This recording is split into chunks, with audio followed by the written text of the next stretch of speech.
Good evening. Good evening. Gentlemen. We ain't got rid of Glenn yet. Boy, I ain't going nowhere. Nowhere.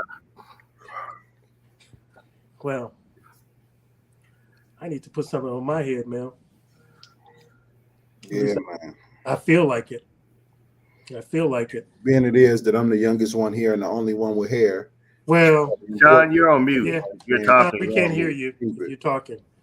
So I know that makes y'all happy. well, It makes the show shorter. Little joy is like you, the mail not being on and you not talking. Those little things sometimes really help. Mel is about to start a grooming line. That's why he. That's what he advertised. Yeah, he about to start a grooming line. Business number 15. Yep. Mel Roberson's hygiene king, the hygiene king, Mel Roberson. this is what you need, ladies and gentlemen. You cracking? You might be cracking. Look, I might be prophesying. Why you playing? Hey, I ain't mad. You know, I know you know how to turn it on wherever it need to be turned on. Y'all doing all right, man? Y'all looking good? Man, the sun beat my ass today, man. I'm at the largest boat show in the world with yachts from those boys. Really? Multi-million. It was $100 million yacht. I got on a $22 million one. I didn't get on a $100 million one. You needed exclusive reservations for that one. He got on the ghetto yacht. $22 million one. Yeah, this was bigger than anything that's on Pier 63. Let me tell you, 155 footer, man. That boy was amazing. But yeah, I'm a little tired from the sun, but outside of that, I'm great. Hey man, that sounds like a lot of fun, man. Be careful, and if you're out of town, you know, get back safe. No doubt. Yeah, man. Hey, I'm excited, man. You know, I don't try to pull my people in very often, man. I figure y'all already. Hey, Tracy, I feel like y'all already give me a lot of grief for having to hear my voice for the whole hour. I ain't gonna make it worse by bringing my people in, but that's true. I had to bring this brother in, man, because he's doing so many amazing things, man. And what was so cool is that when I met this cat, man, he knew nothing about what I did, what corners I was turning. I knew nothing about what corners he was turning, man. Our spirits just connected, man, and we just vibed with one another on the way that we was just like, man, immediately it was like a big bro, little brother thing, man. And it was only after that, man, that I found out just how gifted and talented this dude was, man. And so it was real cool to meet somebody without that superficial stuff going down, and you guys just vibe based on who you are. And then you find out all this dope stuff they're doing. So I'm real excited, man. I'm not going to belabor it. Production team, introduce my little bro, the lyrical one. They call him Vo. Ladies and gentlemen, tonight we have Vo, Chicago-based recording artist, actor, and verified social media content creator. This brother is ridiculous. He's accumulated over 200 million views collectively and has been accompanied by the likes of Twista and Corporate. You know, Corporate's that Ja Morant for storytelling. But Vo is just an unbelievable artist and actor and, of course, model. This brother always finds the camera. And then, of course, takes his shirt off. Don't nobody need to be seeing all that, man. Just pose for the picture. You know what I'm saying? Just get a nice little ooh pose. I'm sitting here trying to eat sliders doing this voiceover, and you looking like, see, there we go. Man, let me grab a salad and do some sit-ups. Ladies and gentlemen, welcome to the cave. Vo.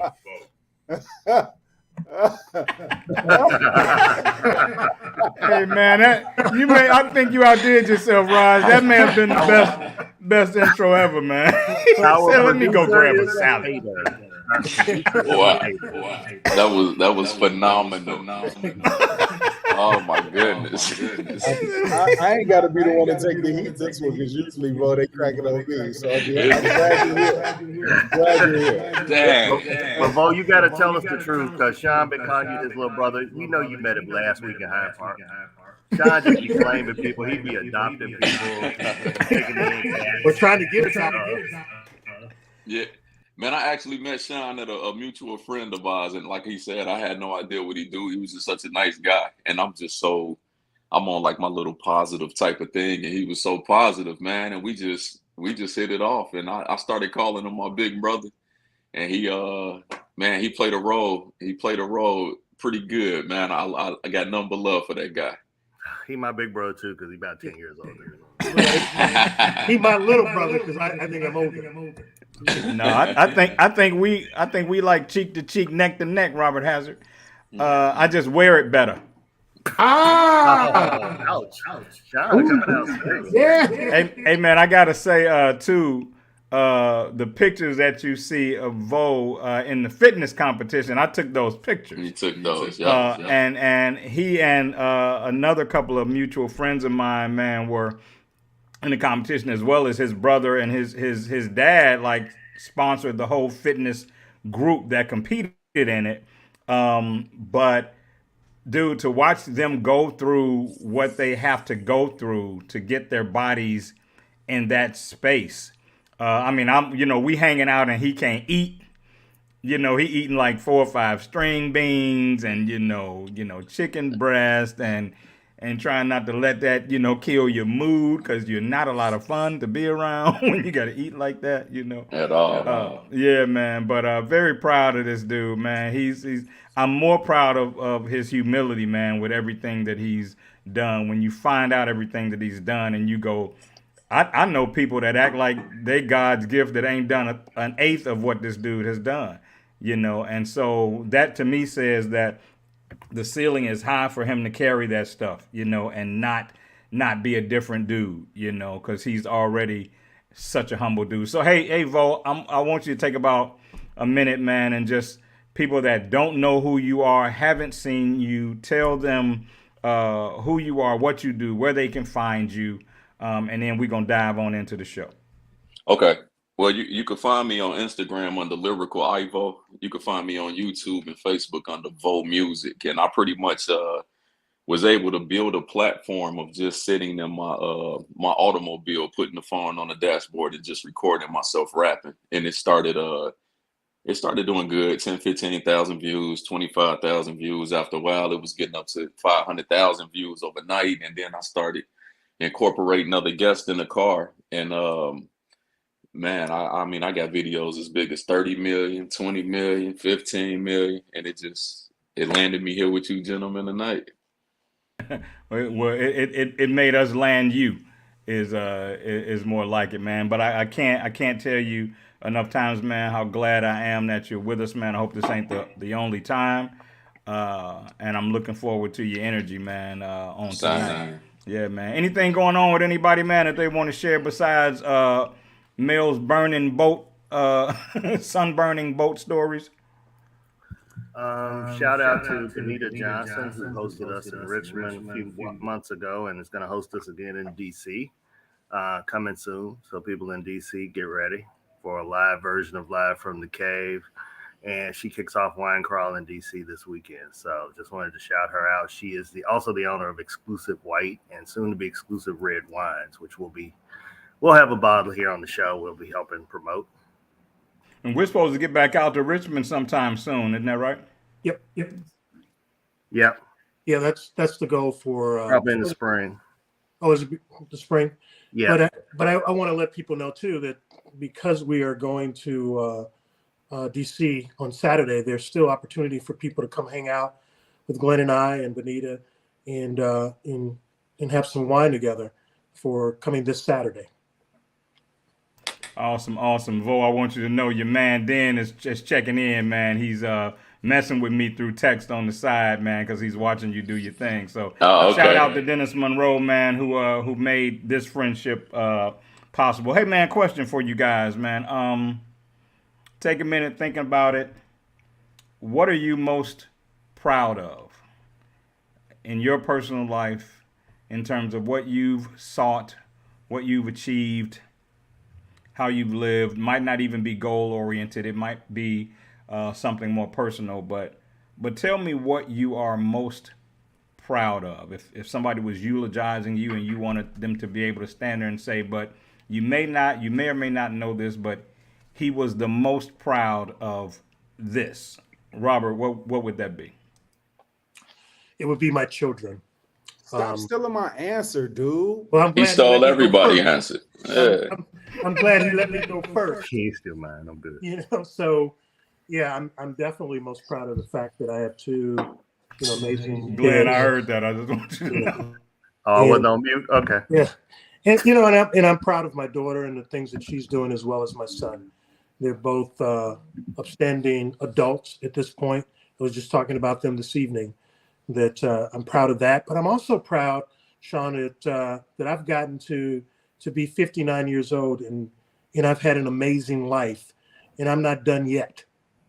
Yeah, well, I want to immediately clean something up. I am not the same age as you. I want to immediately clean that up, because I put that out there like I thought we were the same age, but I feel like Kevin Hart talking to Don Cheadle. Damn.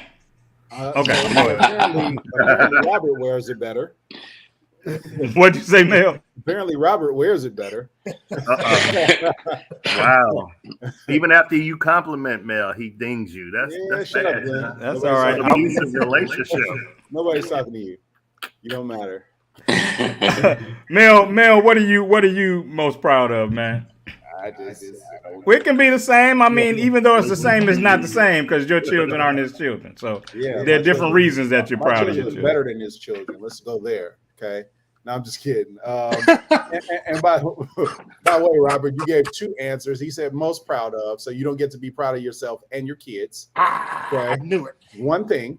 All right. But yeah, man, my girls, man, they are like, it's so funny. My boy TJ, his son is an actor, and he had posted a picture of him and his son, and he said we were like twins or whatever. And I was like, nah, your son got more swag than you, bro. Like, he was like, shut up, you don't know me. And I was like, the goal is always for our children to be better than us. And I don't know how I did it, how we did it. I didn't raise them by myself. But man, those two little humans that I was responsible and helped raise, ain't nothing like it, dog. There's nothing like it. I'm amazed every day by just who they've become as people. Well, I'd say part of it, man, is you coming out of the gate not trying to take all the credit. That's one of the reasons that they are who they are, is because their dad knows he can't do it all by himself, and you don't hesitate to say, hey, there's a whole nother aspect to their being reared that's handling it as well and doing as good a job as they can on their end, and they're benefiting from both of our efforts, So if which is gonna lead me, that's a great segue into where I want to go next, which is a total about face. But I think that speaks a lot to it. Glenn, I'm gonna get you, because I know you don't have the same answer. So that's true. I don't have birth kids, so but I am proud of the circle of people that I've surrounded myself with, the circle that I'm building. It's your circle of friends. It's an ever evolving thing, and I'm proud of the good people that I have in my life, and of the person that I'm trying to be. So sometimes you got to stop and be proud of yourself for what you've accomplished, even if you haven't gotten to the goal. You need to take time to really be grateful for how far you've gone, how far you've come. True that. Little bro. Yes, sir. Talk to me, man. What are you most proud of? Well, yeah, the most obvious answer is I'm a parent of twin boys, so definitely parenting. That definitely is my proudest moment. But to add a little different spin to it, I will say, if it was just me, if I could go outside of my kids, it will be my level of consistency that I've shown myself, and by that I mean, like, a lot of people a lot of actors, a lot of rappers, a lot of singers. They, and there's nothing wrong with it, or even reality TV. I notice a lot of people in today's time would join a platform that's pretty verified, and then being on this verified show, they would become verified off of it. So I'm proud of my level of consistency that I didn't have to bend. I was able to stay myself, and I created my own platform and made that verified, which was, which made me verified. So I would say just my level of consistency to build something from here to here, without bending or, compromising who I am, my integrity or my morals. Hey man, consistency is everything. It is. Because there are gonna be some days, man, because your consistency is connected to your discipline. And there are gonna be some days, man, when you get up and you don't feel like it. You're not. Say that one more time, Sean. I said Say that one more time. there's some days you're gonna get up and you're not gonna feel like it. To your discipline. That's right. That's I right. like that. The first time you use it, you got to give me credit. After that, No. That's gone. That's gone. We using that. We using that. But I think, man, that you need that for the days that you don't feel like it. For the day you go to bed and you don't sleep well, but you still got to be up at 6 and you only got 2.5 hours, but that your routine is this based on what you're trying to accomplish. So the consistency piece, man, is huge. Before I ask Robert to chime in, man, I'll say that I vacillate between a couple of answers, man. Some more cornball. I'm not as, I won't say as fortunate. I'd say I'm fortunate in a different way than you guys. I never had birth children, but I have a niece and nephew that I talk about all the time on the show. And I always say that whenever I shout my niece out on her January 31st birthday, I say she's the one that gave me the title I'm most proud of, because I became an uncle when she was born. When my nephew was born, I became an uncle again, but my first time being an uncle was with my niece Morgan, man. So I'm very proud of having been a significant enough presence in their lives that they still include me in everything. That they are as proactive in our communication as I am in theirs. That my niece called me the other day. She's getting married next June, and she asked me to be a part of the father-daughter dance. And it's not like her father is missing. He raised her. He's an active part of her life, but out of her respect for our relationship and our dynamic, she wanted me to be a part of that. And I mean, I almost couldn't even handle it. But on the same level that Vo talked about, and because I have a problem with ego, and I always want to be humble. I am proud of the fact that one day I woke up one day, man, and said, I'm going to start my own photography business. And I had never taken pictures professionally. I had never done anything. I went and bought the equipment I needed off QVC because I couldn't afford to buy it outright. And I spent 3 years using a low-level DSLR, and said I wouldn't buy a $3,000 camera until I knew what to do with it. And then after 3 years in 2015, I bumped up to the big boy stuff. And sometimes I don't give myself credit for that. Like you said, Vo, just creating your own lane. I don't give myself credit for it. But in my quiet moments, man, I'm probably outside of family, like you all would say with your children. I'm proudest of the fact that I created that lane on my own, self-taught and that whole nine. So, and I think it's good and healthy, man, sometimes to consider what you have to be proud of that you've done and that you've accomplished. Robert Hazard, talk to me, man. You ought to be proud that you wore that bright yellow shirt under that jacket, but I know there's something else that you proud. Yeah. Rob already asked already. Did you? You went first. You went first. Yeah. I will say that means your answer was probably so non-memorable. Oh. See, I'm just. Or that Robert wears his age better than you. The reasons for me being hosted. Mel is gonna keep coming for me. And look, and Mel the kind of dude you can't come for him. He be done talking about your mama and everybody else. What about the crippled people's shoes you be wearing? What about that? Hey man, well check this out. I was watching something, man, and here we go, ladies. I'm sorry, I don't want to start no waves. It happens every week. I don't think I've ever posed it quite this way, but somebody said to me last week that women want a traditional man while they blatantly buck tradition. Women want a traditional man while they blatantly buck tradition. Glenn, I almost saw you begin to laugh when I said that. So I want you to answer it first. Do you think that is no? They know what they want. So you said women don't know what they want, Roger. Thank No, you, Roger. they want us to be a certain way while they Yeah. are however they choose to be. Women know exactly what they want. They want us the way they want us. They want what they want when they want it. They want what they want how they want it, and they want what they want. If they change their mind, they'll tell you what they want too. So, traditional man. I don't even know what a traditional man is. Well, a traditional man is what you think it is, and we talk about it all the time about women. I've been on first dates where women were asking me what bills I'm gonna pay, and we on the first date. So I think that what was embedded in the statement was that, for example, a woman might want you to take her out and open every door and pay for every meal and chip in on her bills. And the minute you ask her to make you something to eat, she's insulted.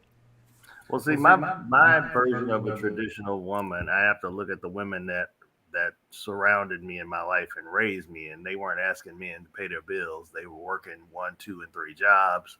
They were holding down a family. They were single mothers. Some of them were married, but they were independent and strong. So my version of a traditional woman, I don't get that. I don't understand that. So that doesn't resonate with me.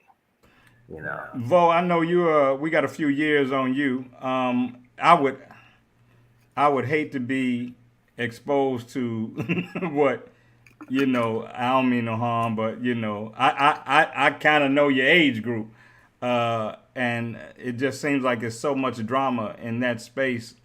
Do you see any truth in that, man? That women expect traditional things out of you, but they don't want to offer traditional things in return. Yeah, so I'm definitely I'm gonna piss off all your female listeners, of course. But we do it every week, dog. It's all right. Sean has done it so long. Oh, look, he gets the close up. Oh man, you're gonna put it all on me. Yeah, so they can freeze. They can take your picture. You know what? I'm extremely traditional as far as man open the doors, man paying at least a majority, and that's at least a majority of the bills, providing and protecting. I do believe that women do hold us to that standard.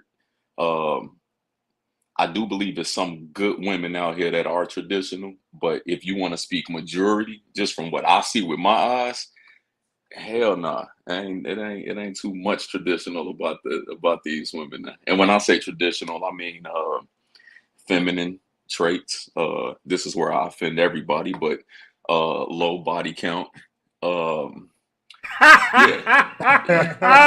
You don't get a lot of that with a lot of I like that.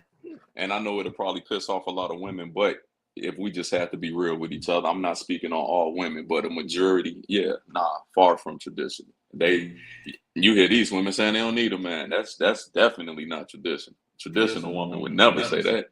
Yeah. Well, a traditional woman values a man, so she's never gonna let that be confused. Oh. So while I still have you, so and I'm gonna piss off the ones you didn't piss off. Do you think that is because of, and it's the cave, right? I'm gonna say it the way I want to say it, right? I can say it the way I want to say it, right?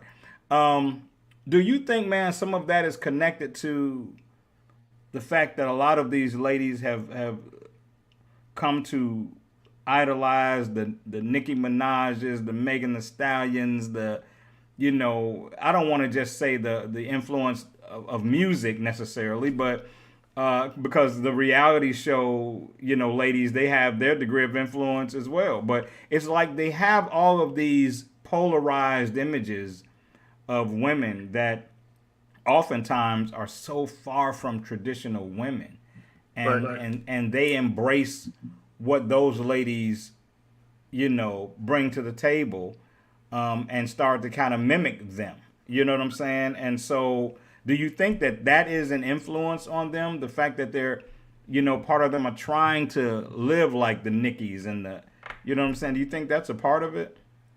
I don't know about that, Sean. I don't know. Was that question for Bo? It was for Vo first, but It I was for want me. everybody to Oh. answer it. Yeah. Yeah, I would, with all respect, I would like to peel it back another layer. Where did the Nickies and everybody get it from? And if you ask me personally, I do believe that we live in a system where society, whether you want to call it the government or not, but they stepped in and was willing to manipulate our women. Like, no, we'll take care of you financially if you don't. If he get out of hand, call us, and we'll send some other men over there, call the cops to get him in order. And it's like, nah, you do need a man. It's just that we got replaced with this system. So like, yeah. So this whole, I don't know. I'm interested because I don't want to piss off nobody. I'm trying. No, man, look, dude. Oh, we have pissed off so many people, little bro. You don't even have to worry about. Yeah. When we go a couple of weeks without pissing off anybody, is good. But we like construction sites that have shirts that say 5 shows without incident. Me and Glenn ain't been kicked out of nobody's groups in a while, but that's because the groups ain't as popular as they used to be. Right. It might change soon though after this show. Yeah. Because I wonder that, man, and you making your living, in that culture, I'm curious about what you see because, men, we get dragged walking around here looking like Lil Wayne, with our pants off our ass and that whole nine. But somehow, oftentimes the ladies are celebrated, man, when they take on the mannerisms of the Nickies and all of those women are very, to me, they don't respect the presence of a man necessarily. You know what I'm saying? Right. Like but the who very you emulate is a choice. For every rapper that you mentioned, there's women in business. I was in Atlanta last week at a technology conference, and I met women in their 20s and 30s who had raised millions of dollars for their ideas and thoughts, and they weren't looking crazy. They weren't talking about what they didn't need. They were professional. They were educated. It's your choice on who you emulate. If you want to twerk your way through life, go right ahead. That's good. And once you hit that 50 mark and you try to twerk and your back starts hurting and everything, ain't no man gonna be checking for you. I'm sorry. So if you think that's gonna work, get those good years out because your playing days will be over soon. Yeah. 'Cause what I find amazing, man, is that the Lizzos of the world. If like I got a family member that whenever I say I don't like a particular female artist, and then if I say, well, I really don't like that young girls are following her and emulating her, like I don't think what she's giving young girls is cool, then I get harshly judged. But at the same time, I say the same thing about some of the male artists and what they're giving our young men. But you don't hear me when I say that, but you're offended when I say I don't like, what some of these are giving our little girls, Robert Hazard, what are your thoughts, man? I just had this conversation about traditions, and I'm probably still a little traditional in how I do things, and I think that there are something. I heard somebody else say this. We look at women are not necessarily asking for some of the traditional things that we may think they're asking for, such as in relationships where the man has to pay all the bills. He's a protector. There's some things that they want or understand in today's modern society that I may pay. Maybe I don't pay all the bills, but I provide some protection and some peace for you in just the normal things. And those are just things that they're not getting. So I think that we've kind of moved away from what we started out as traditions, back in the day. And now we're in a modern society. I love, Nicki Minaj and some of the others, but I love to look at them. I love some of their music that that they make as well. But I don't see those in my age group in the women that I'm entertaining. I could never, somebody can't talk to me because they stand there doing like this. You ever seen somebody that can't even talk to you because every 2-3 words they move and they long, Move their long fake hair. I wasn't gonna say fake, Glenn. I was intentionally trying not to say that. Let me say this though. When you talk about that, I had women in my age group when I was in high school and grammar school. Now that was really their hair, but they would do that sort of stuff or play with their hair and things like that, which is probably why I kind of didn't do well in school in some cases, because I'm watching them Robert, play with their hair. You and Sean sound like two 75-year-old men right about now. Can we get to Mel? Hey, something you'll never hear me say. Can we move on to Mel? Because I want to hear what he has. Right. That's something I never would say. I'm offended, Glenn, and I was going to Mel because somebody actually said that they couldn't wait to hear what Mel had to say. But before I ask Mel to chime in, I'm gonna say I think it's very different. A woman with her own hair versus a woman with fake hair. They don't do it the same. Like when she do that, good and hell well that ain't hers the way she do it. Because the ones that got it, they cooler with it because it's theirs. They ain't, they just getting it out their face. But the ones who didn't grow it, they trying to show it off. So they, That's what they all do. extreme with theirs. Somebody paid for it. Back in the 60s in school, he was distracted.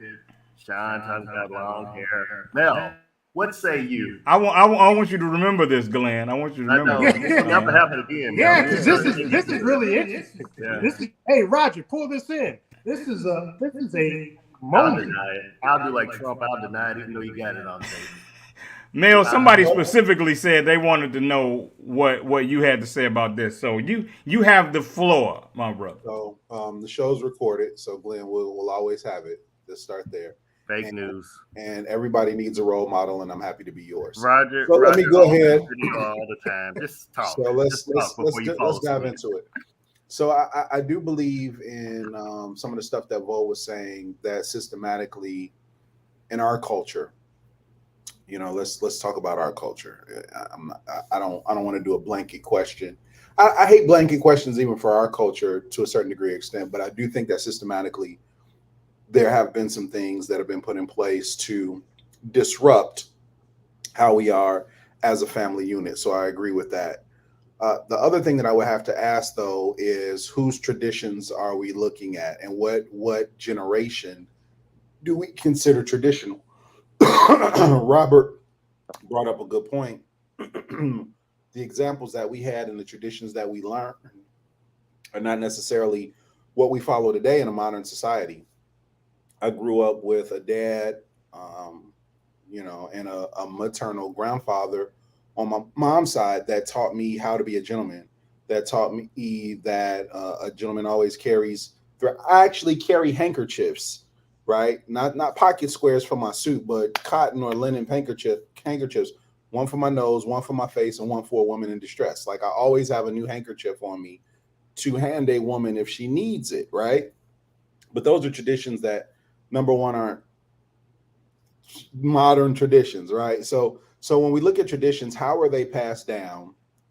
Somebody brought up to the effect of where they got it from. And I think the other thing that we have to look at too is, there has to be a level of elasticity. There's some basics that I think are good traditions and things in a way we follow. But I mean, if we just look at in the years that we've been alive, how things have changed in the world. I'll take fashion as an example. If we look at how we dressed in our younger years and how we dress now, or even how we dressed in our 20s to how we are dressed in our 40s, for those of us that are still in our 40s, I don't know. I think the other guy, all of y'all are 50 or above, I believe. Has Glenn hit 50 yet? I'm 39. Mind your business. Mind your business.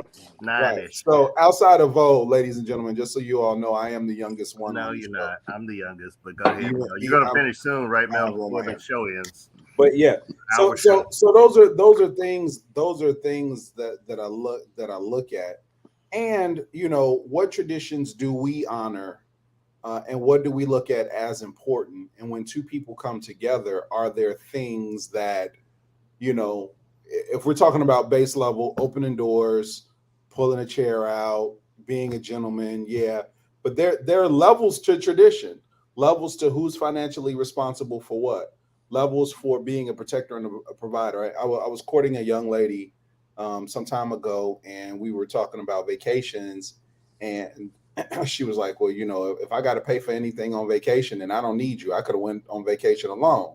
Mm. Not that I was opposed to paying for stuff on vacation, but just the fact that that's your mindset, like if I have to pay for anything and I don't need you, my daddy taught me that I need a protector, provider, or whatever. So it's like, all right, if I make good money and you make good money, so I use all the money I make to, provide this lifestyle that we have. Where does your money go? Is that just a nest egg in case you decide to leave me? You know what I mean? So I'm very aware of the attitude around it, even if the traditions aren't what I think they should be. If there's healthy conversation around it, you know what I mean, then there might be some blind spots that I don't have, and I'm willing to talk about that in an adult like fashion to figure it out. But yeah, I think it's crazy, man, and we're losing a lot of traditions because we're just not teaching what it is that we've learned from our elders. Hey, And man. to your point, Sean, I think you need to be. I know how to be a gentleman, a protector, and a provider, but that doesn't mean everybody deserves it. Absolutely. true. And I'll tell you something else. I know we have a few years on Vo, and as I listened to him talk, I didn't hear the pressure that we carry to cover every damn thing. Right? When he spoke on it, he spoke on being comfortable carrying the most of it. Right? Like it was never like he said she ain't never got to do shit, but I'm gonna drive this train. You know what I'm saying? But I'm not that was the expectation, but we've had conversations on here, Vo, about the expectation that the man pay every single bill, every single this, Right. and just the fact that you were in a space where you were so comfortable saying no, I got most of it. But if there's some that I can't get, like my buddy said, I'm gonna need you to kick in. Yeah. You know what I'm saying? So some of it, even though those age dynamics aren't broad, I think some of it can still be connected to that. Another thing that one of y'all, I think Mel was talking, and the mindset, yeah, it was Mel. The mindset, man, your mindset can be attractive or unattractive. And I can be willing to give you everything I got based on how attractive your mindset is. I don't rock with a whole lot of what Steve Harvey says, but one thing I will say is when he came out with that 90-day thing with the whole sex thing, it wasn't that I was opposed to it, but I was opposed to a woman telling me I had 90 days to earn sex. Because then we're no longer sharing an experience. Then I'm earning an experience.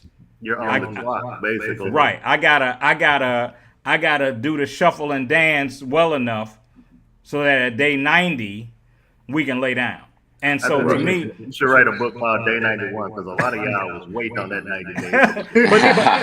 but that's my whole thing. That's my whole thing. You create that environment behind it. You know what I'm saying? Because now it's not just a meeting, a mutual meeting in a natural flow and time. It's you on probation, until she says you can have this. And to me, if it's not you two sharing it and it's something that she's giving you, that changes the whole color of it. Sex isn't a joint experience anymore. It's something that she's rationing off to you based on your good behavior. You know what I'm saying? So I don't dig that. And so the last thing I want to say is I know I'm gonna catch some heat for it. We've been talking about the whole Lizzo Nicki thing. I don't know what it was. I think it was last week 2 weeks ago when Megan was on Saturday Night Live, and I sat there and I watched, and her first song, was a decent little song, was cool. Her second song, she came out full guns blazing, doing what she does. And I just thought to myself, I don't mean no harm, but I can't think of many women that aren't women of color that get paid by record companies to put themselves out there like that. And that's to the credit of what Mel might have been saying, but no, Vo, you were saying they financed that. They finance that. Record companies finance the what's the word I'm looking for? You the wordsmith, Vo. The perpetuation of the hyper-sexed black female. You know what I'm saying? So I'm like, okay, you got Taylor Swift and you got Megan Thee Stallion. Like I don't see record companies paying anybody that looks like Taylor Swift to do what Megan Thee Stallion does. And that's why I don't necessarily rock with them, because they've been given that platform, and then they're giving that to the little girls in the culture. And it's really about, and Madonna was the last one, and Madonna still wasn't quite as raunchy as these ladies are. But again, and even if she was, Sean, it's literally one of her. With us, it's like we can go all the way back to Trina. I don't even remember. Yeah, Taylor Swift, a single about a breakup and love, and Katy Perry and Adele, but a majority of our music, I will give you that though. Outside of the government, we do, we preach, especially the women rappers. It's just glorifying this independency. And it's like, man, we cannot build a family with this independent mindset. And hypersexuality, right? Yeah, like that's not, yeah. And even on the rap side, and what men contribute to the record industry, we are the only race that is allowed to talk about.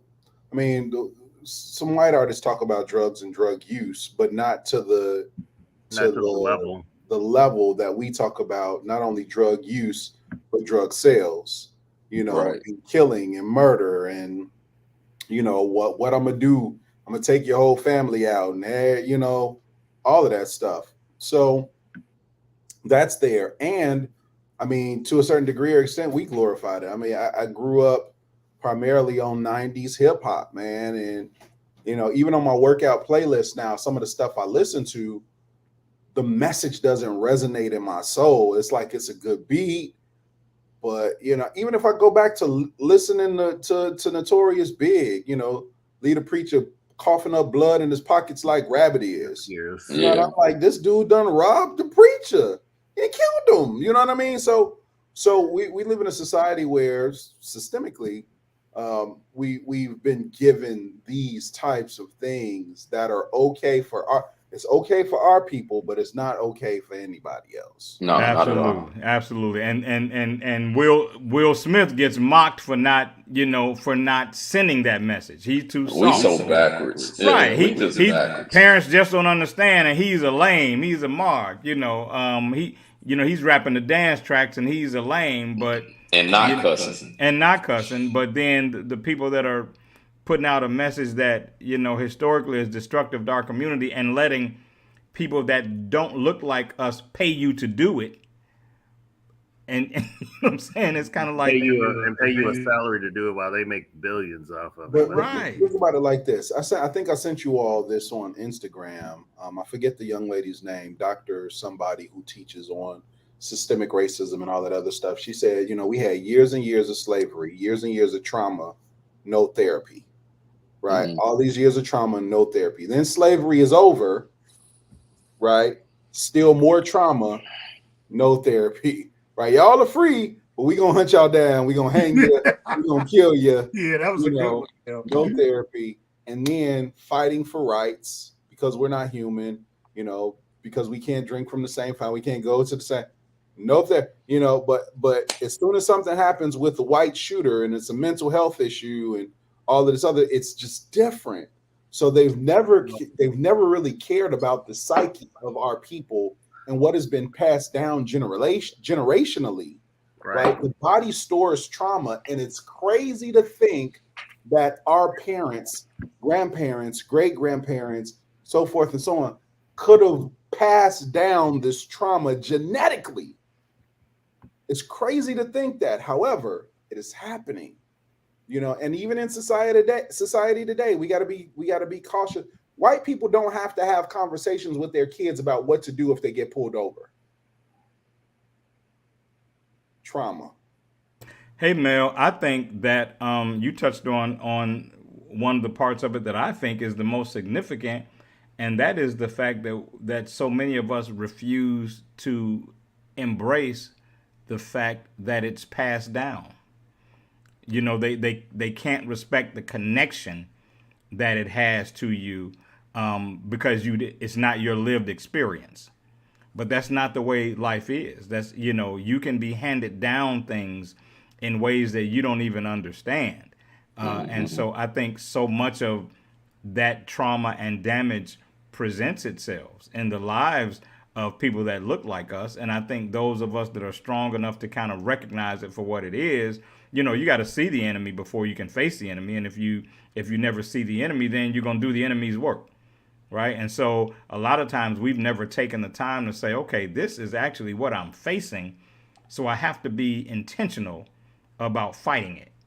And I think we're missing that because, like Mel said, we don't respect the reality that it's being passed down. It's, you know, it's just that's the truth of it. Hey, man, we got less than 15 minutes, man.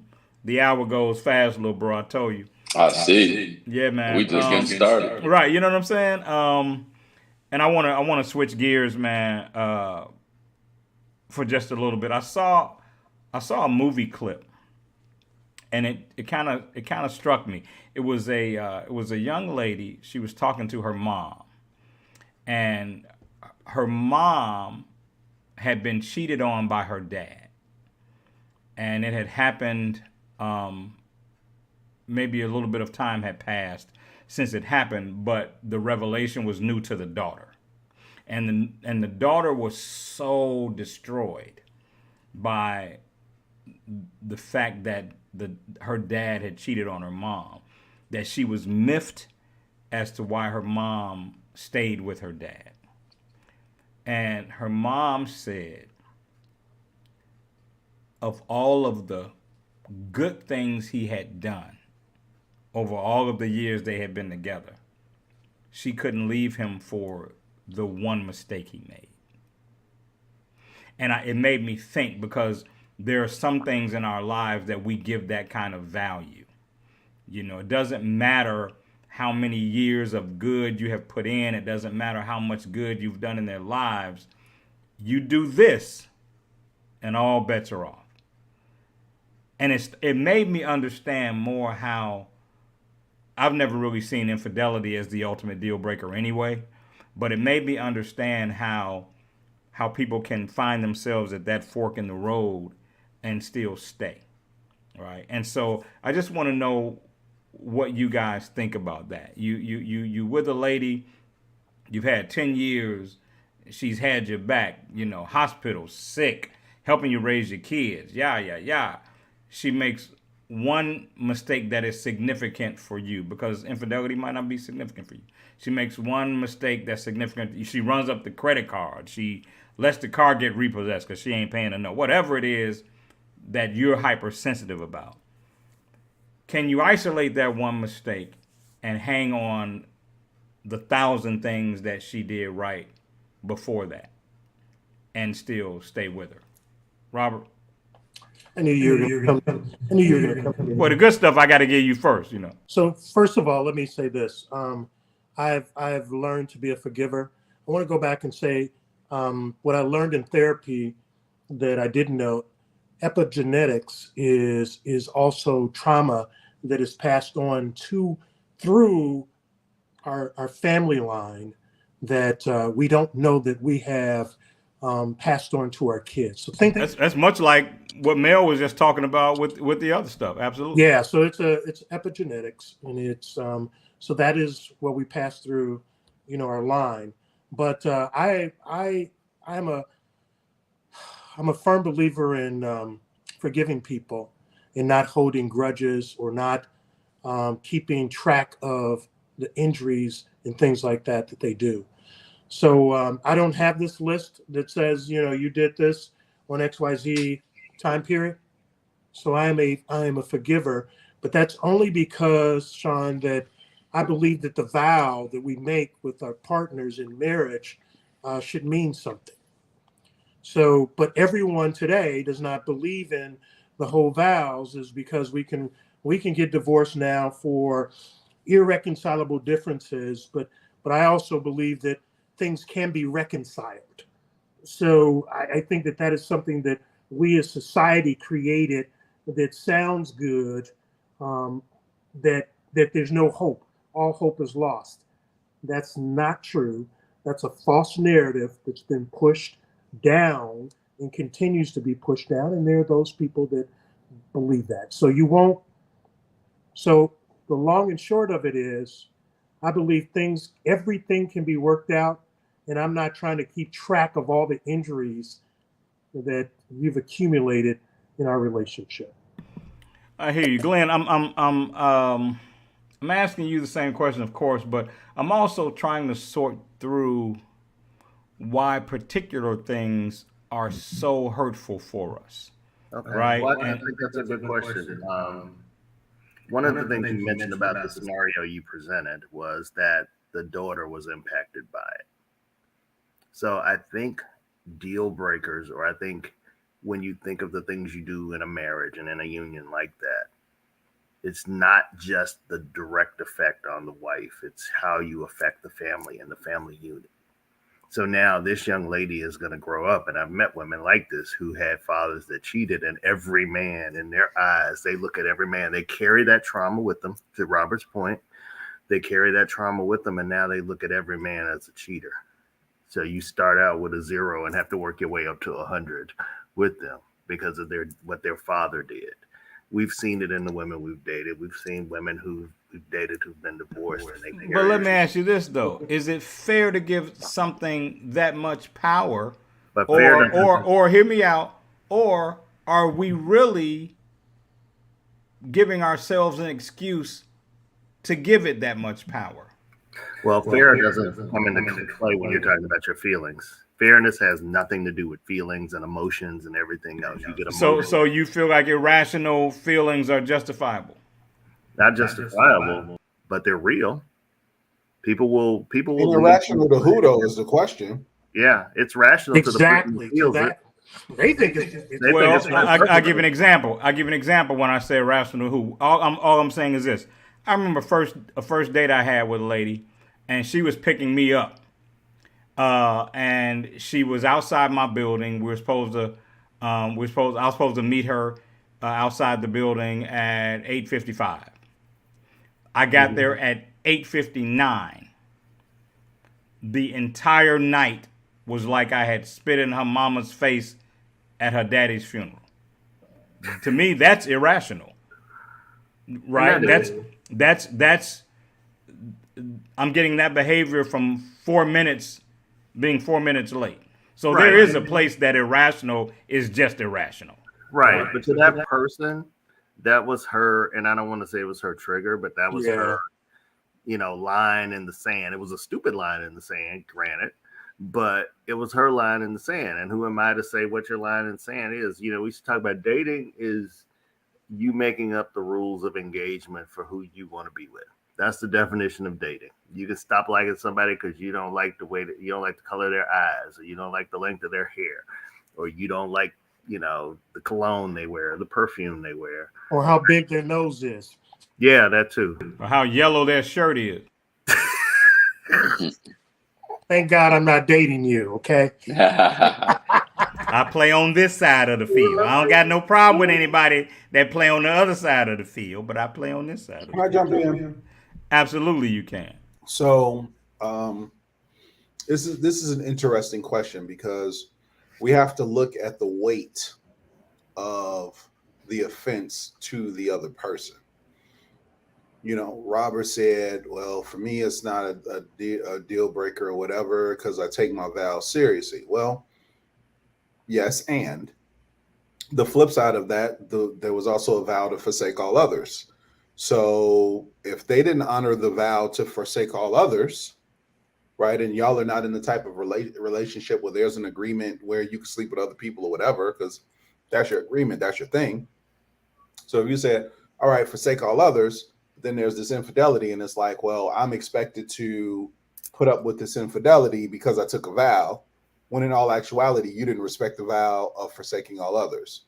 So it's a two-way street, right? So the weight of the offense to the other person, how it makes them feel, and if this is a character flaw, right? The you know what you did, where that came from, right? At one point in time, Triggered. you know, there was infidelity on her part, right? And I'm like, okay, I can't say that I've been the person and that I needed to be in every relationship that I had. So is this partial karma? Is this a character flaw? Is this something that continues, right? Is this a thing that you're into as opposed to a mistake? There's a difference between a mistake and patterns. You know, there's a difference between a mistake and, all right, there's no temperance for this person. Even if you have the desire to do something else, can you control yourself to the point where you don't make the decision to do something that violates the terms and conditions of the relationship? The T's and C's. Yeah. So for some people, you know, infidelity might not be a reason to go or whatever. But you talk about, well, they did all of this good and I can't do the one mistake. All right, that's fine if it's not a character flaw where it's continuous. But there are certain things that a person doesn't have to put up with. As much as I love my wife and as much as I've done for her and she does for me and all of this other stuff, I tell you right now, if I come home one day and she punched me in the eye, we gonna have some issues. Not that she ever would, right? But the weight of that is like, come on, fam. Like this is a direct violation of who I am. You know, I don't do this. I get that. I think that's one of the things that it's a subject that we could continue to unpack. Vo, I do want you to touch it before we get out of here. We're just about out of time. I don't know if I asked you about sharing a little something on the way out. If you wanted to spit a bar or two on your way out, Okay. I would certainly love you to do that. But I also want you to touch this question. Hey, he got more guns than under that T-shirt. I don't know, Mel. You might, put on your Teflon for my little bro. But I want you to touch on the question, man, and then I love you to give us a little bit of your gift before we get out of here. Yeah. So real quick, for me, that's like the highest regard that I hold to a woman. So like that's a majority of the value that I would see in a woman, being conservative and because it's so easy for a woman to get sex, I would look for you to actually show your strength by not doing it, right? So for me, it's a and I could be speaking out of immaturity or prematurely because I'm not married, but no, it's an absolute deal breaker for me, just where I stand right now. But just because it's like that's a lot more than sex. It's just a lot more than sex, man. It's that'll be tough, and not because I'm insecure, but I have a crazy imagination, even coming up with lyrics, and those thoughts will haunt me. And I can't. I don't think I could live like that. Little bro, you just really painted it in a way that I had never painted it in all of my not 59 years like Robert. I hadn't ever positioned infidelity from a woman with the fact that sex is so easy for her to get. I'd never put it together like that. Like that. Let me say this real quick, John. If a woman punched me in my face, like, men are just physically much stronger than women. I think for me to beat her up would be the coward thing. I think because I am stronger than her, my strength get displayed by not using what's easy. For me to just walk away, right? Because it's easy for me to, and I don't want to offend no women, but just men are just much stronger. So the strength, we show our strength by not showing our strength in a sense. And because it is easy for them to get, I think that they strength and they value would be placed on, conserving yourself, walking away from it. Like that's I don't know if I could bounce back from that. You know, again, man, you painted it in a way that, you know, and I've been around a couple of, been walking the earth like Book of Eli. So, you know, I've been around a while. And you put it in a way, man, that I had never, you know, processed it quite that way, little bro. So I thank you for that, because I'd never thought of it that way. Hey, man, we out of time. Evidently, production has been enjoying this because they have not been harassing me because we're out of time. But oh no, I'm watching. I don't know where you seeing it. I'm watching. But little bro, if you would, man, this man is a gifted wordsmith, man, rapper, has done some major things in that arena. And if you want to, man, share some bars before we get out, we would be honored. You know, we've had Mel share his gift before we get out of here on some nights.